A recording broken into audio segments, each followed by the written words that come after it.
Kini pagtuong Katoliko. Ako si Sok Fernandez. Niya si George, dunay hinungdanon nga pangutanan. Ang Diyos miingon, dumtan ko ang buhat sa mga dautan. Salmo 101, versikulo 3.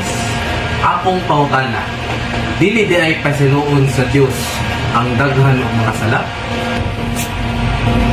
Ang atong ikatubag ni George, gingon nga God gravely hates sins, but not the sinners.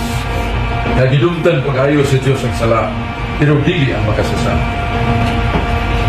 Ang atong Diyos kamahan, siya wimingon, dool kamo ka na akong makasasala. Usahon ta pag-usay, hinulsuli ang inyong mga sala, kay bisan pa ang inyong mga sala, ingon ka, dagtong pula, ingon kay tum, salkitran. Akong puputihon ang inyong kalag sama sa nibe, Snow White. Isaias 1, versikulo 16, ngadto sa 18. Og labaw sa naan, si Jesus niadni. Ano ang pagpangita o pagluwas sa makasasala? Nasa San Mateo 9, versikulo 3.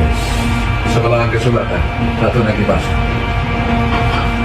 O niya ang atong Ginoong Hesus, sa una niyang wali, miyon siya pahibaw ang katawhan na ako magapasaylo sa makasasama. O doon ay prueba, itong babae na nabaligya siyang dugo, ipoy anong pito ka demonyo, sa liha ng mituong bidawat sa Jesus, nanayo pasaylo. Di pasaylo siya sa Diyos. Sa Maria Magdalena, ay mong santa, huwag katong tulisan sa krus nga ilabihan ka daw ta. Di pasaylo sa Ginoo sa iyang pag kinusol, paging uli sa Ginoo. Si San Pablo mingon, biyan ni Jesus, nga way laing tuyo kundi ang pagpasaylo sa makasasala na muduol kaniya. Ug ako ang labing makasasala. Kung sa'y buhaton, natong makasasala, na niya pasayloon. Mabasa sa Ezekiel 18, versikulo 25.